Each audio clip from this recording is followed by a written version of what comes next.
Hi, everybody. Hi, everybody. Thank you for joining us for today's Treehouse Facebook Live. My name is Michelle McBreen. I'm the Community Outreach Manager, and Jackie Lassiter is our Senior Intake Coordinator. Hi. Jackie.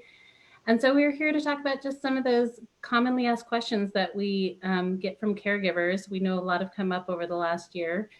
And so we're just going to go through some of those questions. And then if you have other questions, please feel free to pop them in the chat and we'll get to those as well. So, Jackie, I'll get started. That works for you? Yeah, go for it. Okay. So I think one of our biggest questions that come up is, how do people get a treehouse referral in the first place? And once they get it, how long does that last? Yeah, so our referral-based programs are the STORE, just-in-time funding, grad success, and educational advocacy. Most of our referrals do come from DCYF social workers, but we can also take them from CASAs, so it's court-appointed special advocate if you have one. Attorneys assigned to youth for the dependency, private agency case managers so like if you're going through a private foster placing agency, and also for education programs for grad success and educational advocacy, we can take them from school staff as well. So for the STORE and just-in-time funding, the referral is good for the entire program year. So our program year for this year will be ending on July 31st, 2021. So if your referral is put in any time before then, it'll be good through that date. And then the other thing I want to mention is that we also have our Holiday Magic program coming up. So there's always just a little bit of confusion because we actually have just sent out the emails for Holiday Magic for eligible youth.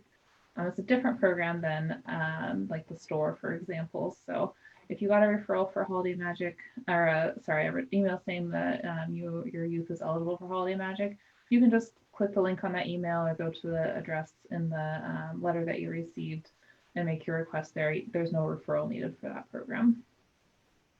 Great. Thanks, Jackie. And will you just add a little info about who is eligible in the first place? Yeah. So for the STORE and just-in-time funding, our eligibility criteria that youth need to have an open case and be an out-of-home placement.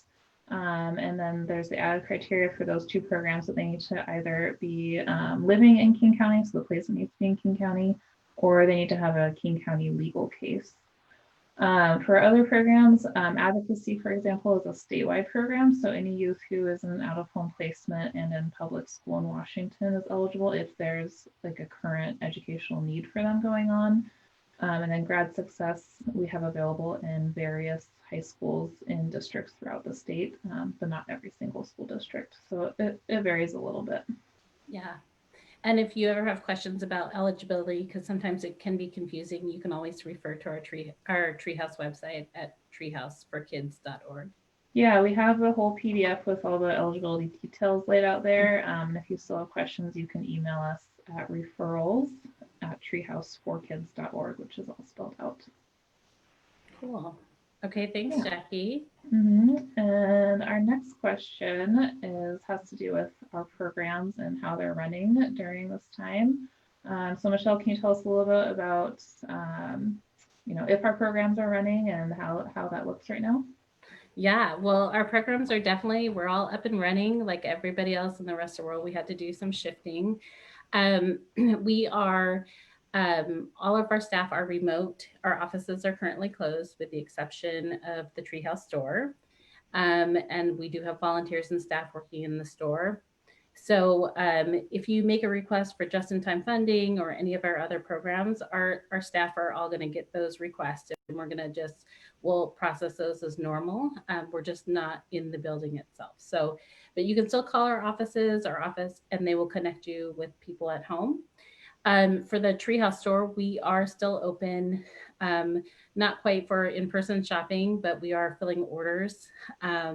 So it's a really easy process. You can go online and make a request for a shopping visit, and we will do our best as personal shoppers for you to put together a great package and send it out to kids. It's a really pretty simple process and takes about 10 to 15 minutes. So we'll let people know when we're back for in-person shopping, but for right now, we're just online orders only. And you can we're also helping people with delivery in that way to make it a little easier, or mailing things across the state. But our preferred method is really to have people come in and pick up curbside at the store. We miss seeing people, and we would love to just check in with people when they come in too.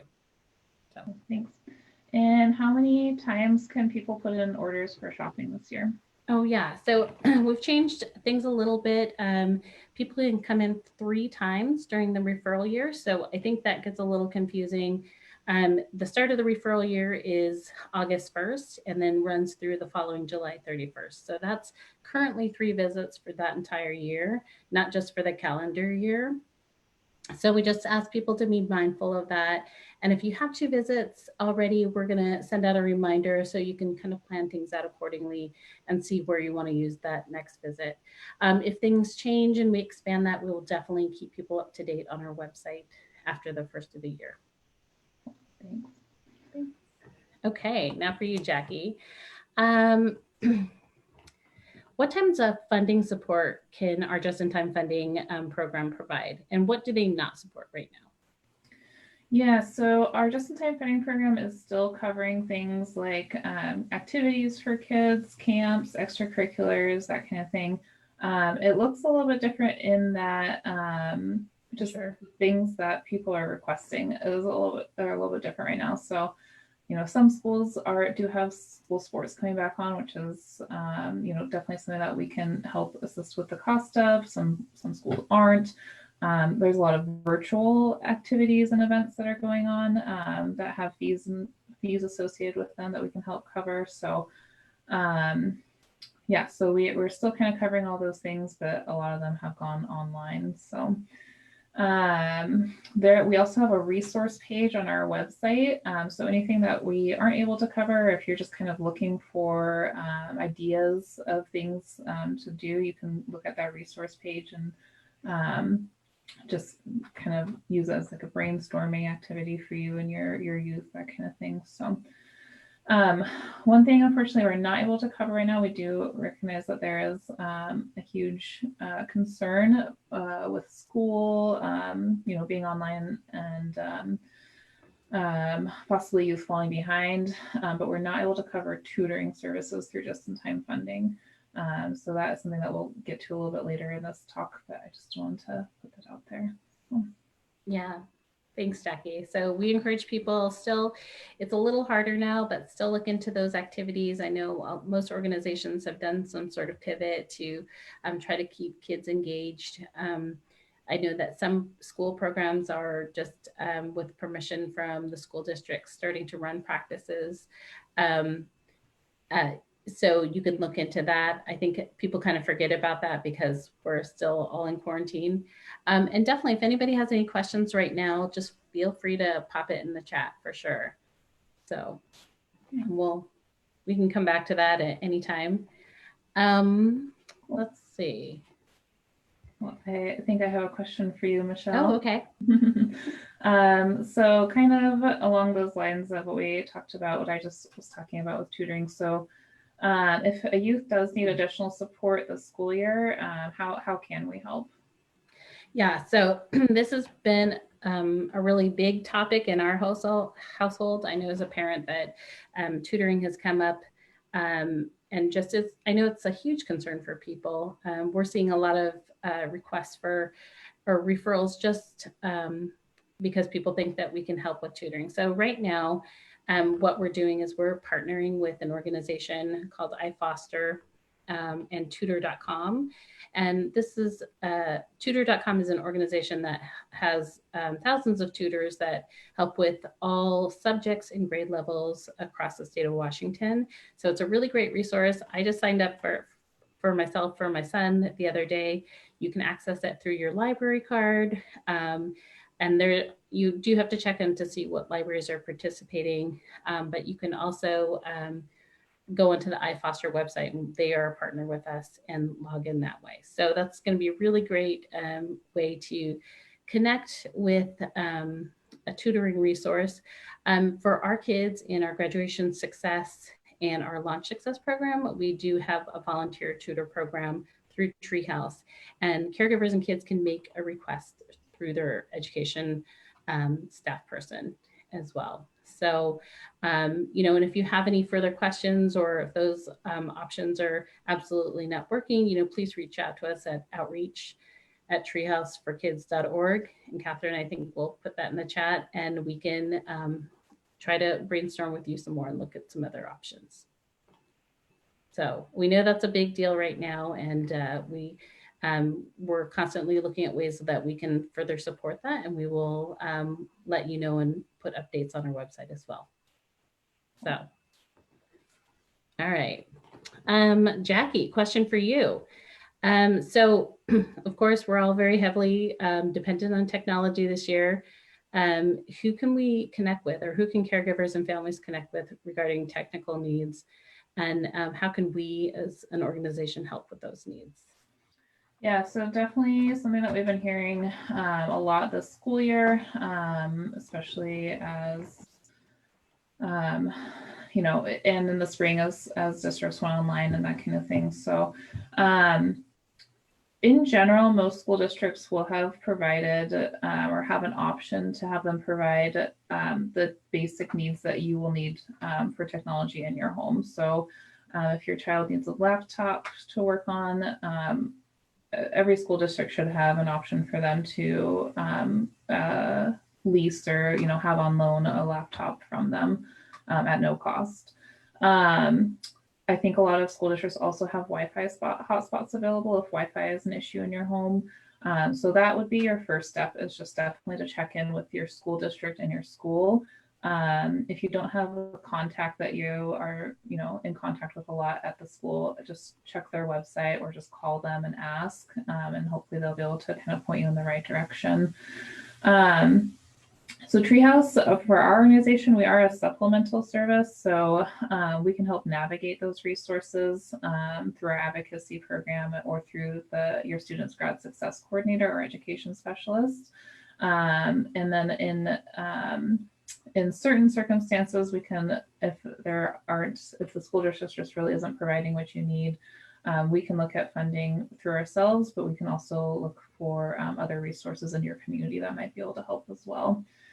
So yeah, that would be my first suggestion would be to look at through your school district. And then my second suggestion, if they're not providing it, to ask them if they have additional community resources that they're kind of referring out to. And if not, get in touch with your student's education staff person. If they don't have one, you can ask their social worker to make an advocacy referral for them. Yeah. And I think of us, Treehouse as an organization, as part of that bigger team of helping people. And we know technology is so important right now. So we are going to look at all those resources and try to be a part of that team for families, because we want to make sure kids have what they need as well. So thanks, Jackie. Yeah, and I do want to just remind people again, I know Michelle just said it, but if you have any questions for us that we haven't covered yet, just go ahead and put them in the comments on the Facebook video and we'd be happy to get to them for you. So let's see. Michelle, what can Treehouse educational staff help with? How can caregivers help their students utilize their skills? And what can students and caregivers expect as far as the level of engagement that staff are doing right now and how they're interacting with students? Yeah, so first I want to do a shout out for our educational staff. They're pretty amazing, and they've done a great job of pivoting and trying to work with kids in this remote environment. So thank you to them, and thank you to all the caregivers for helping to manage the school year. So our educational staff is there to really help you navigate this year and the school system, just like they would have in past years, but just we're doing everything virtually. So we know that there are a few schools that are in Washington State that are back in person or planning to go back in person soon. Our Treehouse staff is still going to be working virtually until we get the clearance to go back into schools, but we're trying to meet with kids and whatever in texting, email, Zoom. I know they're sick of Zoom probably at the end of the day, but all those other ways that we can connect with them virtually. I know that most kids, texting is a big thing. So our staff is really aware of that, and they will be checking with them on probably a weekly basis, if needed. Just depends on kids' needs and their schedules. Of course, in previous years, we've pulled kids out of classes or gone to schools, during their class time to meet with them. And that's, of course, something we're not going to be able to do this year. But we are going to go ahead and, work around that schedule. So we know that that's going to look different. And we know that that's kind of everybody trying to coordinate things at the same time. So we'll work around that schedule. I know that some staff have planned to have office hours. So check in with your staff person to see if they have office hours or what kind of communication um, that they would have. And yeah, so, and if you ever have any questions about who your education specialist is, you can always just uh, check in with us at Treehouse. Just call the main Treehouse number, check in the website, and we can give you that information. So, Yeah, yeah. thanks, Michelle. Yeah, I think every different staff are doing different things depending on what their students need. So yeah, you mentioned office hours. I know some staff are doing that, which is awesome. And we're just trying to kind of adjust to ways that our students are best able to interact with us. Yeah, and we'd like to with them. And I think that's really important that we need to hear back from you as caregivers and kids, like what's working, what's not. This is new for all of us, and so we really want to make this work and support you as a family and kids during the quarantine. So yeah, so thanks, Jackie, for adding that in. Question for you. Caregivers ask a lot, how can we best support our students with an IEP and special education services in place? That's a big question that's come up this year. So any tips and tricks? Yeah, definitely. So part of my job is going through advocacy referrals and assigning them to our advocates across the state. And so I do see a lot of them. And this is definitely something that I know that they are helping navigate a lot. So there's a lot of students out there with IEPs and a lot of concern about how they are being accommodated during this time. And so we are very aware of that, and the concerns are extremely valid because it's a whole new thing, and it's those students with IEPs do have a right to those services. So we did ask our advocates for some tips to answer this question. The one of the things they said was that it's just really important to have you as a caregiver to have great communication with your child's team. So services and the way that they are being offered is going to vary from district to district. So there's no one blanket answer to make this really easy for you all, unfortunately. But it's really important to be very, very much in communication with them. We have heard that some schools will be allowing some in-person services depending on the district, once again, and also depending on the complexity of the IEP services that need to be provided. So for example, we've heard that some school buildings will be allowing kids in 5 at a time on a case-by-case basis, basically. So check in with your IEP coordinator, or the foster care liaison at your school, or the school itself, and just see if that is going to be a possibility now or in the near future. We've also heard that paraeducators may be available on a one-to-one basis on Zoom. So that would be like a one-on-one Zoom school meeting with your paraeducator rather than the child being in the bigger Zoom classroom. So that might be helpful. But yeah, basically just learn who your school's foster care liaison is. Just get really specific with them and with the IEP contacts at your school about like the very specific logistics about when services will be provided in what way, and just hopefully that you guys can all work together to make sure that those services are being offered to your satisfaction or to the child's needs. So If this all is still, you've gone through those channels, you've really tried to be communicative with the school, and you're just not getting the answers that you need. If your child does have an open case and it's an out-of-home placement in a public school in Washington, you can ask your social worker to make an advocacy referral. So advocacy is there for to help with resource navigation, to address specific barriers. They can, on occasion, in certain situations, they can also attend IEP meetings. So they're really there to kind of help address those barriers to education. So if there is a specific issue that's going on that's not being resolved, definitely ask your social worker to make a referral. And basically their role is to act as a liaison between you and the social worker and the school, and to make sure that that team is working together cohesively and in the best interest of the child. So the other thing I'll say about those referrals is that they do mainly come from social workers, DCYF social workers for advocacy.